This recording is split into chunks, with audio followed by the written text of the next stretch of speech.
परमेश्वर के लिए आपकी कीमत तो सब कुछ है कि उसने अपने इकलौते पुत्र यीशु को भेजा कि वो क्रूस पर आपके लिए मरे, कि आपको छुड़ाएं। आप तो परमेश्वर के सामने सबसे कीमती मोती हैं। परमेश्वर मनुष्य जीवन का आदर करता है, मनुष्य का आदर करता है। यदि आपके लिए शिक्षा में कोई आदर नहीं है तो फिर वो शिक्षा बाइबल से नहीं, आप जान लीजिए। यदि वो आपसे कहे कि जो मैं कहता हूं वही करना, ये गलत है, ये गलत शिक्षा है। I'm giving you my heart and all that is within. I lay it all down for the sake of you, my King.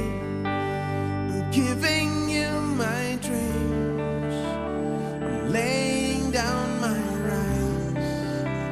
I'm giving up my pride for the promise of new life. And I surrender all to you, all to you. And I surrender all to you, all to you.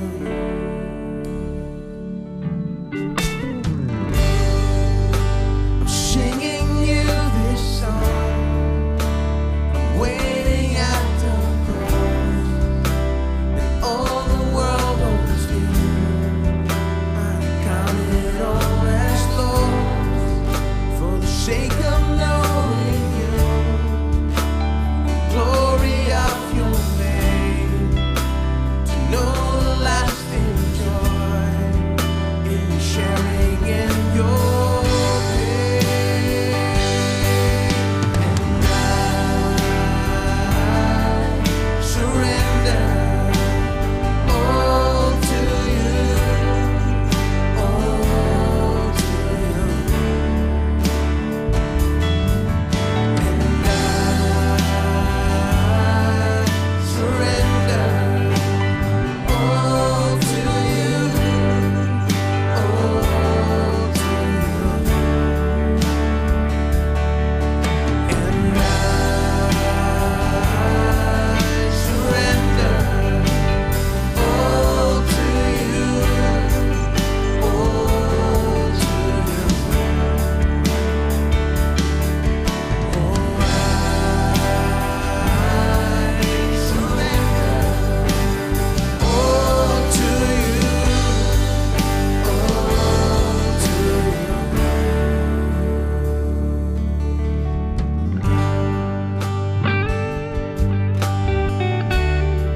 Lord, help us to surrender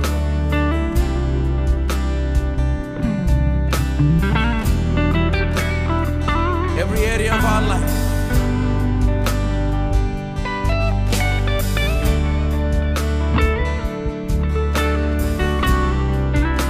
Show us, Lord, where we need to surrender.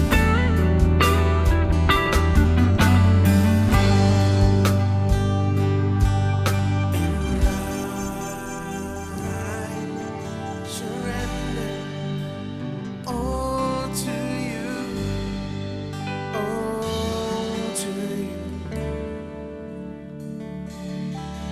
And I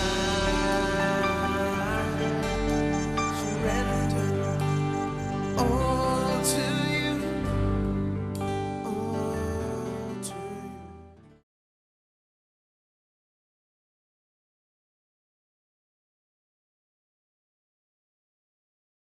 तब तुम पर पाप की प्रभुता न होगी, क्योंकि तुम व्यवस्था के अधीन नहीं वरन अनुग्रह के अधीन हो। पिछले कुछ हफ्तों से हम सीख रहे हैं कि हम कौन हैं, हमारे पास क्या है और हम क्या कर सकते हैं। ये नहीं कि हम पाप से आजाद हो जाएंगे या पाप से आजाद होने की कोशिश कर रहे हैं या धीरे से कोशिश करें तो पाप से आजाद हो जाएंगे या किसी दिन पाप से आजाद होंगे। हमें मन में स्पष्ट रूप में जानना है कि हम पाप से आजाद किए गए हैं। यह ऐसा है जो हो चुका है। पौलुस स्पष्ट कहता है कि हम पाप से आजाद किए गए हैं। अब बहुत से लोगों को पाप की समस्या है क्योंकि वो बुनियादी रूप में नहीं समझते हैं कि बाइबल पाप और उसका हमारे साथ का संबंध के बारे में क्या सिखाती है।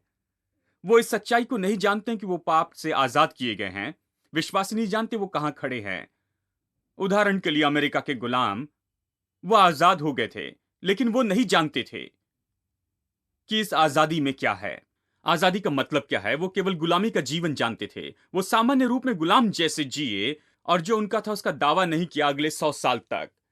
कभी नागरिक के रूप में अपने अधिकार और सौभाग्य का दावा नहीं किया। 100 साल तक वो ऐसे ही जीते रहे, क्योंकि उनको यह समझना था कि दूसरों के पास जो है वो उनका भी हो सकता है। जानते हैं, ये तो बड़ी बात थी। उनकी सोच के स्तर पर वो ऐसे नहीं थे। और विश्वासियों के लिए ये बात तो मुश्किल थी सामान्य रूप में।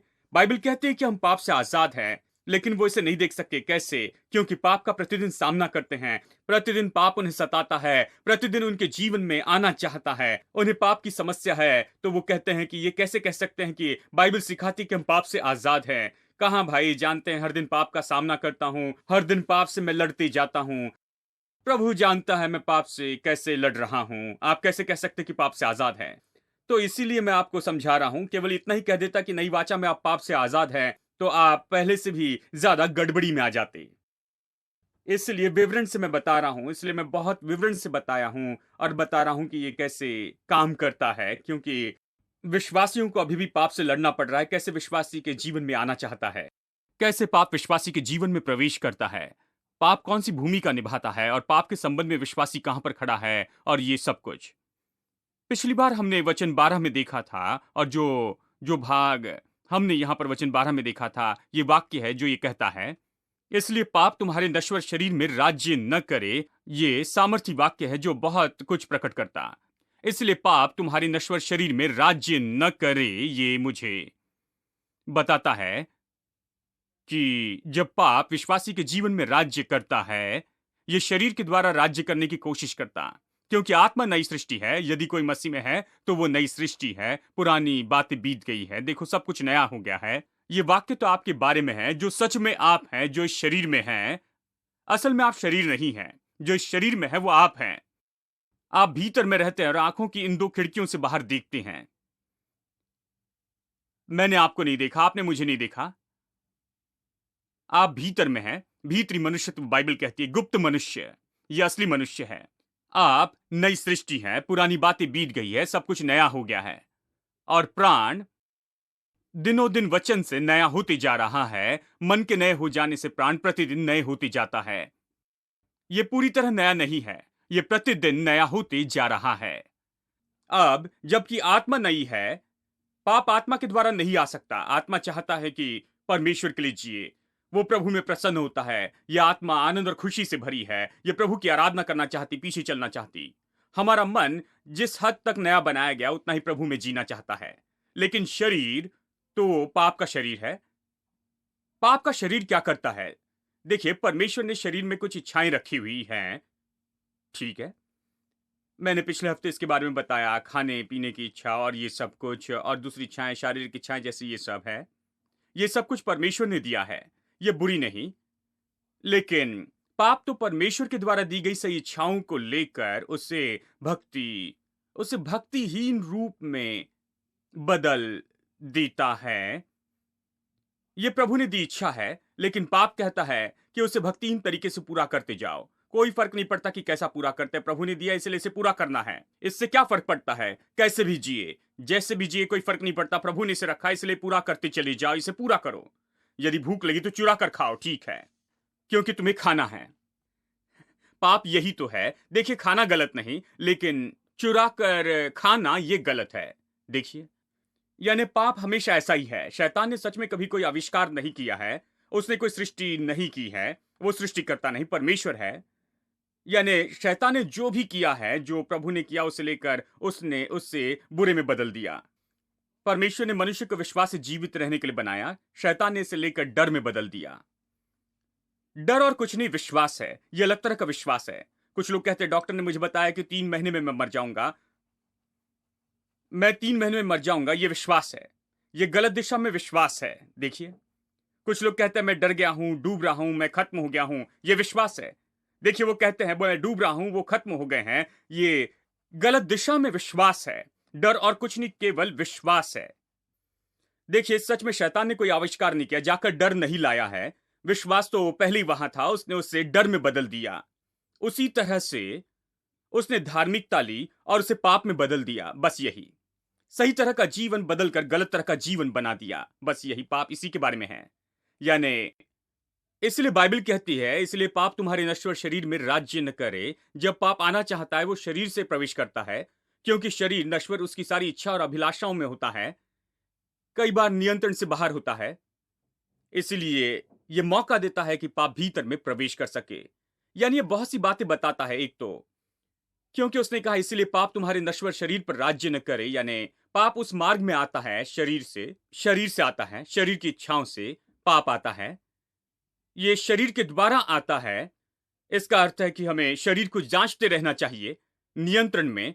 पौलुस कहता है मैं अपने शरीर को नियंत्रण में लाता हूं कि सबको प्रचार करने के बाद मैं व्यर्थ ना हो जाऊं, मेरा जीवन बर्बाद ना हो। मैं अपने शरीर को नियंत्रण में लाता हूं। यानी पाप शरीर के द्वारा राज्य करना चाहता है, इसलिए हमें शरीर को जांचते रहना है और शरीर की अभिलाषाएं और इच्छाओं को जांचना है, और ये कैसे संभाली जाती देखना है, और कैसे ये जाती है और कैसे इसे मैनेज करते हैं, ये महत्वपूर्ण है। हम इससे जो चाहे नहीं कर सकते, और यदि आप इसे नहीं जांचते हैं, यदि आप इस पर कोई नियंत्रण नहीं रखते, तब यह मौका देता है कि पाप भीतर में आ जाए। तीसरा है, यह कहता है इसलिए पाप को राज्य नहीं करने दे। मतलब पाप राज्य नहीं करना है। जैसे कुछ लोग कहते हैं देखिए भाई क्या करे, परमेश्वर ने इसे यहां पर रखा है, देखिए मुझे इसे करना है। आपको इसी तरह से करना होगा क्योंकि प्रभु ने इसे रखा है। मुझसे मत पूछिए क्योंकि परमेश्वर ने इसे रखा है। प्रभु पर दोष लगाते हैं, हर बात के लिए प्रभु पर दोष लगाते। प्रभु ने यह मुझ में रखा है तो यह मुझ पर अभिषेक रूप में आता है, क्या करूं? तो मैं जाकर इसे करता हूं क्योंकि यह मुझ पर आता है, तो मैं कुछ नहीं कर सकता क्योंकि प्रभु ने इसे रखा है। क्यों? उसने यहां पर रखा है। नहीं, बाइबल में ऐसी कोई बात नहीं जो कहती है कि विश्वासी वहां पर खड़ा होता है और पाप आकर उस पर छा जाता है और वो कुछ नहीं कर सकता। ये कहता है आपको इसे नहीं करना है, पाप आप पर राज्य न करे। इसका अर्थ है आप इस पाप से बड़े हैं जो आप पर राज्य करना चाहता है। आप अपने शरीर से निश्चय ही बढ़कर हैं। आप अपने शरीर को अधीनता में लेकर आ सकते हैं, इसलिए आपको पाप को राज्य नहीं करने देना है। हर एक विश्वासी जो पाप करता है वो इसलिए पाप करता है क्योंकि वो खुद इसकी अनुमति देता है, जानबूझकर वो अनुमति देता है और वो पाप को अपने ऊपर राज्य करने देता है। चौथी बात मैंने बताई थी कि हमें कुछ करना ही होगा। आज हम इसी बात को देखते जाएंगे। हम यहां पर रुके थे कि हमें कुछ करना है, क्योंकि ये कहता है कि राज्य न करने दे। इसका मतलब ये जिम्मेदारी है हम पर, इसलिए पाप तुम्हारे नश्वर शरीर पर राज्य न करे। प्रभु ने नहीं कहा चिंता नहीं करना मैं निपट लूंगा। यदि वो ऐसे कहता तो तीसरा पॉइंट यहीं पर खत्म हो जाता। लेकिन परमेश्वर कहता है कि पाप तुम पर राज्य न करे, इसलिए हमसे मांग की जाती है। यहां पर हमसे ये कहा जाता है कि हम कुछ करें। अब मसीह शिक्षा में चलिए मैं कहता हूं, मसीह शिक्षा तो हमेशा इसी तरह होती है। यह हमेशा इस बात की मांग करती है कि आप तो हमेशा हमेशा यहां पर इस बात में महत्वपूर्ण भूमिका निभाएं। यीशु ने हमारे उद्धार के लिए सब कुछ किया है, हमें कुछ भी नहीं करना है उद्धार के लिए। मुझे क्रूस पर मरना नहीं है, कोई दंड उठाना नहीं है, मुझे यहां पर कुछ भी नहीं करना है, मुझे कुछ भी नहीं करना है। देखिए उसने सब कुछ कर दिया है, ठीक है, लेकिन फिर भी मुझे कुछ करना है। फिर भी मुझे सुसमाचार सुनना है, मुझे सुसमाचार पर विश्वास करना है और मुझे अंगीकार करना है यीशु मेरा उद्धारकर्ता प्रभु है। यीशु ने नहीं कहा कि देखो मैं आता हूं, मैं तुम्हारे दरवाजों को तोड़ दूंगा और तुम्हारे घर में आ जाऊंगा। ऐसे नहीं कहता। वो कहता देखो मैं द्वार पर खड़ा हूं और खटखटाता हूं। वो द्वार पर खड़ा खटखटाता है। यदि कोई द्वार खोलता है तो मैं भीतर आऊंगा, मैं उसके साथ भोजन करूंगा और वो मेरे साथ में, वो कहता है। यानी ये तो बस इसी तरह से है। जब बाइबल का सत्य बताया जाता है तो निश्चय आपको ध्यान से सुनना है। ये सत्य है या नहीं इसे आप जानेंगे कैसे? जब कोई कहता है चिंता मत करना, हम सब कुछ देख लेंगे, बस हमारी सभा में आना, हम सब कुछ कर लेंगे, सिर से लेकर पैर तक हम देख लेंगे। गलत है, कुछ गलत है। आप कोई टेबल या कुर्सी या ऐसी कुछ चीज नहीं है। आप ऐसे नहीं है जो सोच नहीं सकते हैं, जो काम नहीं कर सकता है, मूल्यांकन नहीं कर सकता है, कोई निष्कर्ष नहीं निकाल सकता है। यदि कोई आपके साथ ऐसा व्यवहार करे जैसे कि आप कुछ सोचते ही नहीं हैं, बस वहीं पर रहें, हम अपने अभिषेक से सब कुछ कर लेंगे, आपके लिए सब कुछ हम देखभाल करेंगे, हम आपके लिए सब कुछ करेंगे, तो फिर ये गलत है। देखिए, क्योंकि परमेश्वर हमारा आदर करता है इतना ज्यादा कि वो हमेशा हमारे लिए व्यवहारिक काम पूरा करने के लिए रखता है। वो हमेशा कहता है तुम्हें ये करना है, मैंने ये किया, तुम्हें ये करना होगा, जब तुम ये करोगे तब इसे पा सकते हो। यदि आपके लिए कोई भूमिका नहीं तो फिर आपके लिए कोई आदर नहीं है। इसलिए मुझे परमेश्वर पसंद है, क्योंकि वो मनुष्य का आदर करता है इतना ज्यादा, क्योंकि उसी ने इन्हें बनाया है। वो जानता है कि ये कैसे हैं। ये परमेश्वर के स्वरूप समानता में है, और यदि वो उन्हें इस तरह से आदर नहीं देता है तो वो अपना ही अपमान कर रहा है, क्योंकि वो तो उसी के स्वरूप और समानता में बनाए गए हैं। दूसरों को आपकी परवाह नहीं है, वो परवाह नहीं करते, वो इस बात को नहीं समझ सकते कि आप कैसे बनाए गए हैं। ये सच्चाई कि आप परमेश्वर के स्वरूप समानता में बनाए गए कोई यूनिवर्सिटी नहीं बताएगी। वो तो बस इस बारे में कहते हैं मनुष्य का आदर करे और ये सब कुछ, और अंत में उस बात को बताते हैं कि आपकी हड्डियों की कीमत क्या है, शरीर और खून की कीमत क्या है, और इसका जोड़ लगाते हैं केवल $5 या $10 में, जानते हैं, केवल यही कीमत है। लेकिन परमेश्वर के लिए आपकी कीमत तो सब कुछ है कि उसने अपने इकलौते पुत्र यीशु को भेजा कि वो क्रूस पर आपके लिए मरे, कि आपको छुड़ाएं। आप तो परमेश्वर के सामने सबसे कीमती मोती हैं। परमेश्वर मनुष्य जीवन का आदर करता है, मनुष्य का आदर करता है। यदि आपके लिए शिक्षा में कोई आदर नहीं है तो फिर वो शिक्षा बाइबल से नहीं, आप जान लीजिए। यदि वो आपसे कहे कि जो मैं कहता हूं वही करना, ये गलत है, ये गलत शिक्षा है। और यदि वो बस कहें कि आप आए, आप मेरे पास में आए और मैं आपके लिए भविष्यवाणी करूंगा, मेरे पास में आना और मैं प्रभु से पूछूंगा कि आपको क्या करना चाहिए, तुम मेरे पास में आओ, मैं आपके जीवन की देखभाल करूंगा और तुम पर कोई कर्जा नहीं आएगा और तुम कोई परेशानी में नहीं आओगे, मैं तुम्हारा जीवन चलाऊंगा, ये तो गलत शिक्षा है मेरे दोस्तों, क्योंकि इसमें आपके लिए कोई आदर नहीं है। आप कुछ नहीं, ऐसा व्यवहार होता है जब आपसे कुछ सोचने के लिए कहा जाता है, जब आपको कुछ मूल्यांकन करने के लिए या कुछ करने के लिए यहां पर कहा जाता है, तो फिर आप बिल्कुल सीधा हो जाए, क्योंकि यहां पर परमेश्वर आपसे बातें करता है। वो आपके साथ में आदर से व्यवहार करता है और आपसे अपेक्षा करता है कि आप मनुष्य हो जाएं और कुछ काम करने लगे। आमेन। और पाप पर विजय पाने के लिए यहां पर एक समस्या तो बस यही है, इस तरह के गलत विचार या गलत तरह के विचार, ये सब इतने ज्यादा बताए जा रहे हैं और पाप पर विजय पाने के लिए बाइबल की शिक्षा नहीं देते। उदाहरण के लिए, पाप पर विजय पाना या फिर शुद्धिकरण बहुत से समूह में इस तरह से सिखाया जाता है। ये तो छुटकारे की घटना है जो कि छुटकारे की सभा में होती है। हेलो, ऐसे दिखाने जैसे आपको कुछ पता नहीं। ठीक है, आप ऐसे बैठे रहें जैसे कि आपको कुछ भी पता नहीं है। वो कहते हैं आप हमारी छुटकारे की सभा में आइए, हम छुटकारा देंगे। छुटकारा देंगे किससे? देखिए, सभी विश्वासी वहां जाते हैं। उन्हें कौन सा छुटकारा चाहिए? जहां तक कि मैं जानता हूं, रोमियो अध्याय 6 वचन 1 से 10 कहता है कि तुम तो पाप से छुड़ाए गए हो। लेकिन वो ये नहीं कहते, कहते हम आपको छुटकारा देंगे। और यहां पर ये वरदान पाए प्रचारक प्रचार करेंगे, इनके पास बहुत से वरदान हैं और ये परमेश्वर की सामर्थ से और परमेश्वर के अभिषेक से ये आपको छुटकारा देंगे। मैं आपसे पूछता हूं, क्या वो यीशु से ज्यादा अभिषिक्त हैं? वो क्या करेंगे? वो क्या इससे भी महान काम करेंगे जो यीशु ने मुझे छुटकारा देने के लिए कलवरी के क्रूस के ऊपर में किया है, कि वो मुझे पाप की सामर्थ से और पाप की दहशत से छुटकारा दे दे? जो कुछ भी यीशु ने किया, क्या उन्होंने उससे बढ़कर काम किया? क्या वो मेरे लिए मारे गए और फिर से जी उठे? पुनरुत्थान के द्वारा परमेश्वर ने यह साबित किया है। उन्होंने क्या किया है? हेलो, यदि यीशु मुझे नहीं छुड़ा सकता है तो फिर क्या यह मनुष्य मुझे छुड़ाएगा? जो कुछ भी यीशु नहीं कर सका, क्या ये वरदान पाए प्रचारक वो सब मेरे लिए कर देंगे? मुझे इस पर विश्वास करना मुश्किल होता है। हेलो, कुछ लोग कह रहे हैं मेरे प्रभु, मैं किस तरह के चर्च में हूं? चिंता न करें, आप सही जगह पर हैं। बस सुनते रहिए। मैं चाहता हूं आप सुनकर सोचिए। उनका यह कहना गलत है कि आप छुटकारे की सभा में आए, हम छुटकारा देंगे, हम सब कुछ निकालेंगे, हम सब कुछ बांध देंगे, हम सब कुछ दूर करेंगे, हम सब कुछ देख लेंगे, हमारा अभिषेक, हमारे वरदान सब कुछ आपके लिए करेंगे। आप बस आइए, यहां पर उपस्थित हो जाएं और आप पूरी तरह से ठीक हो जाएंगे। और ये सब कुछ गलत है। क्या उस व्यक्ति को बताया गया है कि वो पाप से छुटकारा पा चुके हैं? यदि आप उन्हें बुलाकर ये सिखाते हैं कि वो पाप से छुटकारा पा चुके हैं तो ये अलग बात है। यदि छुटकारे देने की कोशिश करते हैं तो आपकी पूरी बुनियाद ही गलत है। आप यहां पर पूरी तरह से गलत शुरू करते हैं। आप ये विचार बता रहे हैं कि आपने छुटकारा नहीं पाया, आप उन्हें छुटकारा देंगे, ये पूरी तरह गलत है। ये उस व्यक्ति को मुश्किल में लेकर आता है। वो पहले छुटकारा पा चुका है, लेकिन अपनी क्रियाओं के द्वारा आप बता रहे हैं कि तुमने छुटकारा नहीं पाया है। हेलो, मैं ऐसी कुछ छुटकारे की सभाओं में गया हूं। मैं एक ऐसी सभा में गया जहां प्रचारक ने कहा यदि आप सिगरेट पीते हैं, देखिए उन दिनों में लोग सिगरेट पिया करते थे और इन दिनों में उन्होंने सिगरेट से पीछा छुड़ा लिया है। कोई सिगरेट नहीं पीना चाहता। उन दिनों में ज्यादातर लोग सिगरेट पीते थे। जवान लोग छिपकर सिगरेट पिया करते थे। हर सड़क के कोने पर छिप छिप कर सिगरेट पिया करते थे। और ये तो उनके लिए बड़ा युद्ध था। वो जानते थे कि ये बात गलत है, वो शरीर का नुकसान कर रहे हैं और ये तो पैसे बर्बाद करना है, सेहत के लिए अच्छा नहीं। ये पैकेट पर लिखा गया है, इसके बारे में प्रचार करने की जरूरत नहीं है, बाइबल में भी नहीं देखना है, ये पहले ही वहां पर लिखा गया है। तो वो ये सब कुछ पढ़ते हैं, फिर भी सिगरेट पीते हैं और इसके लिए पैसा देती हैं। लेकिन वो इसके साथ में जुड़े हैं, इसके बिना नहीं जी सकते हैं। वो कहते हैं मैं इस आदत से कैसे छुटकारा पाऊं। तो ऐसी सभा में जाते हैं। मैं ऐसी एक सभा में था, म्यूजिक बजा रहा था, मैं मंच पर था और प्रचारक ने कहा अपनी सिगरेट फेंक दे। तो मैं आपको बताऊं कुछ पैकेट मुझ पर फेंक दिए गए भीड़ में से। मतलब वो पागल जैसे सिगरेट के पैकेट को फेंक रहे थे। बड़ा चलन हो रहा था। मुझे लगा बेदारी आ गई है। सैकड़ों जवान लोग आकर अपने सिगरेट को स्टेज पर फेंक रहे थे।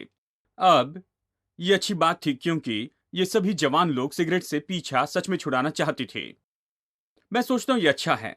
वो अपनी क्रिया के द्वारा दिखा रहे थे कि मुझे ये नहीं चाहिए, मुझे पसंद नहीं, इसलिए मैं इस सभा में आया हूं कि देखूं मैं इससे कैसे पीछा छुड़ा सकता हूं। ये मेरे लिए अच्छा नहीं है, मैं पाप कर रहा हूं, इसके बारे में अच्छा नहीं लगता है, मैं दोषी हूं, मैं इसे जीना नहीं चाहता हूं, मैं इसे फेंकना चाहता हूं, मेरी मदद करो। ये फेंकने के द्वारा वो कहते हैं, इसलिए दोष नहीं लगाता।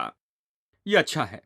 लेकिन ज्यादातर लोग घर वापस जाते समय से फिर से खरीदते हैं,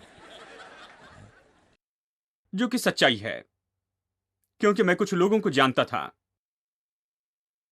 उन्होंने वहां फेंक दिया, लेकिन फिर जब वो सभा में से बाहर गए, क्योंकि उनमें कुछ नहीं था जो इस बात की गारंटी दे कि वो इसमें वापस नहीं जाएंगे, उन्हें कोई सत्य नहीं दिया गया, वो जोश में इसे फेंकते हैं, वो अच्छे उद्देश्य के साथ इसे फेंकते हैं, प्रोत्साहित होते हैं कि प्रभु के लिए जिए तो वो फेंकते हैं। लेकिन इससे परे उन्हें कोई शिक्षा नहीं दी जाती।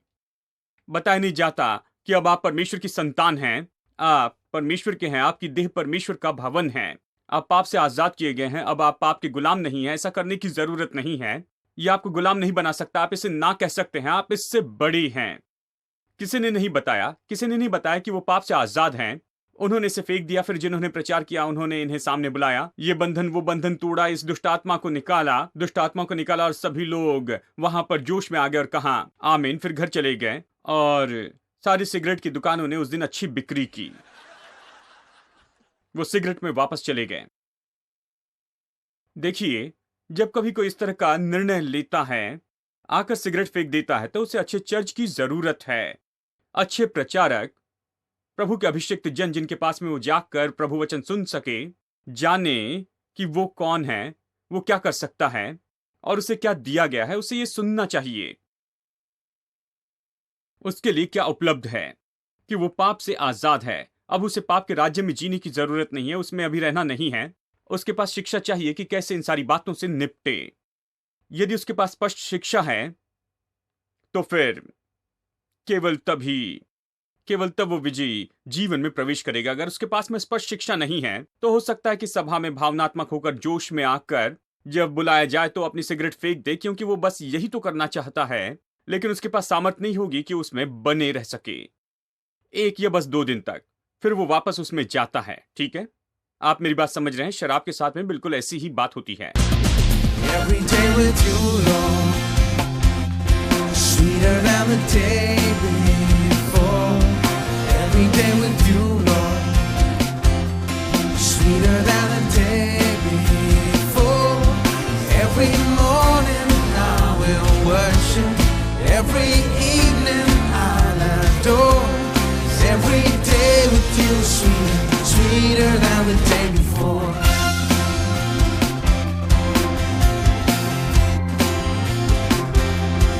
Every day with you, Lord, sweeter than the day before.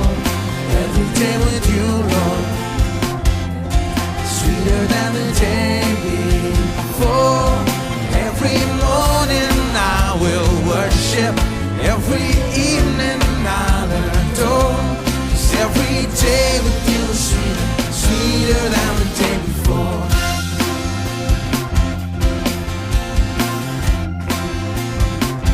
What a privilege to know you like I know you, to be loved like you love me. What an honor to worship, truly worship, from this heart that you have freed. From the rising of the sun to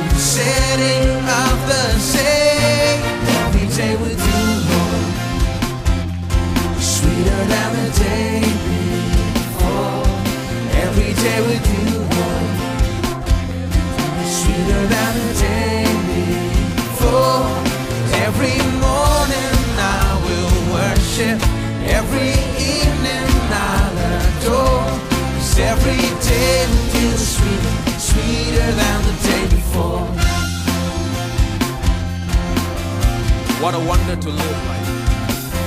What a wonder to live like, really live like, overcoming anything. What a reason to live, to freely live, to every day, my everything. From the rising of the sun to the setting of the same, every day with you, Lord, sweeter than the day before. Every day with you, Lord, sweeter than the day before. 'Cause every morning I will worship, every evening I'll adore.